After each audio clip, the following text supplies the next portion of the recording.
મહિલા આરક્ષણ બિલ અંગે 16 એપ્રિલે મળશે સંસદનું વિશેષ સત્ર. પ્રધાનમંત્રી નરેન્દ્ર મોદીએ મહિલા આરક્ષણ બિલની જરૂરિયાત અંગે લખ્યો લેખ.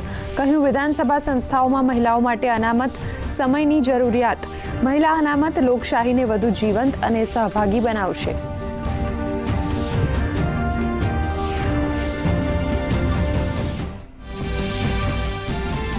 અસમ, પુડુચેરી અને કેરળમાં ઉત્સાહભેર મતદાન. 11 વાગ્યા સુધીમાં અસમમાં 38.92% મતદાન, તો કેરળમાં 33.28% અને પુડુચેરીમાં 37.6% મતદાન.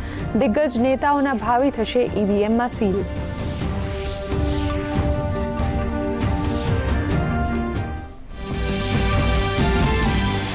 પશ્ચિમ બંગાળમાં ભાજપ અને ટીએમસીનો ચૂંટણી જંગ. પ્રધાનમંત્રી નરેન્દ્ર મોદીનો ધુઆંધાર પ્રચાર. હલ્દિયામાં કહ્યું, ટીએમસીએ ગુંડારાજની સિન્ડિકેટ ચલાવી, હવે ભાજપ પર ભરોસો મૂકીને ભયને આપો વિદાય.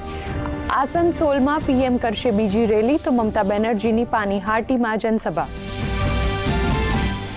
ભાજપની ચૂંટણી સમિતિની બેઠકનો આજે ત્રીજો દિવસ. ભાજપ અને કોંગ્રેસ આજે ઉમેદવારોના નામ જાહેર કરે તેવી શક્યતા. બેઠકોના દોર વચ્ચે આપના પૂર્વ નેતા રાજુ કરપડા જોડાશે ભાજપમાં. કેસરિયા ખેસ સાથે સુરેન્દ્રનગર જિલ્લા પંચાયતની ચૂંટણીમાં ઝંપલાવે તેવી શક્યતા.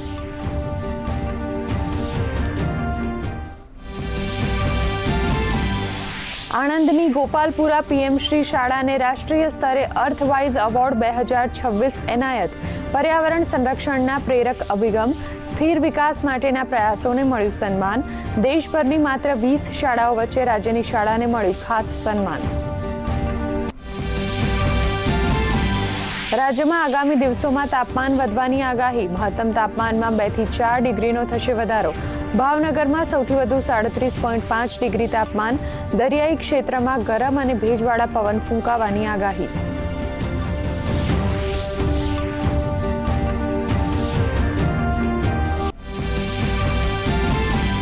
પશ્ચિમ એશિયામાં ઘેરાયા સંકટના વાદળો. ઈરાને ફરીથી સ્ટ્રેટ ઓફ હોર્મુઝ માર્ગ કર્યો બંધ.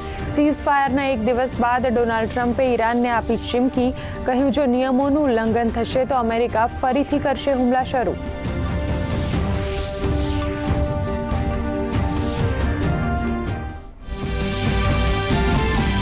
સંઘર્ષની ડામાડોળ સ્થિતિ વચ્ચે ભારતીય શેર બજાર રેડ ઝોનમાં. BSE Sensex 600 point ગગડ્યો.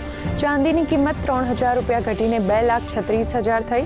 ભારતીય રૂપિયો પણ ડોલરની સરખામણીએ સામાન્ય નબળો, તો બ્રેન્ટ ક્રૂડના ભાવ $97 પ્રતિ બેરલ.